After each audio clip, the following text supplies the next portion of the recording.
Welcome back to another tech tip by Appliance Video. Today we're going to take a look at why is your oven baking poorly with over or under browning.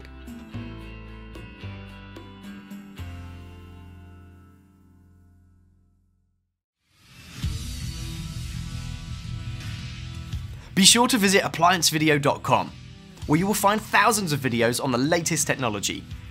For a limited time, you could save big on an annual membership and take advantage of all our premium benefits. ApplianceVideo.com. Do it right the first time. The most common causes for both conventional and convection cooking that can cause uneven baking issues is temperature shifts in the oven.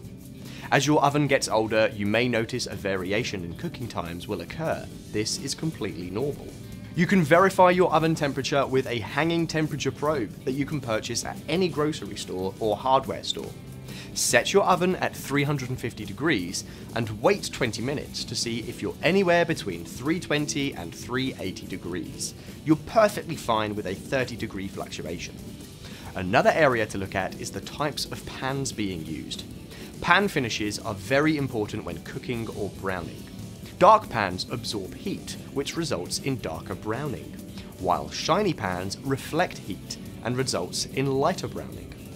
Dark pans are recommended for pies and breads, and glass pans always decrease your temperature by 25 degrees from the recommended baking temperature. Rack position is very important if you want the best baking results. For single rack baking, always use the center rack. If the food is placed on the top or bottom rack, the browning may be too dark. Pan placement is also important. If you have a single pan, make sure it's in the center of the rack. If you are baking more than one item, make sure there's at least 2 inches of space around each pan and the oven walls. If you're baking with more than one rack, try to stagger the pans. Do not place items directly below each other. Lastly, always preheat your oven before baking. Preheating your oven for at least 15 to 20 minutes is necessary to get optimum and accurate baking of any cakes, cookies, or breads. If this video helped you, like the video and subscribe to the channel, and I'll see you in the next one.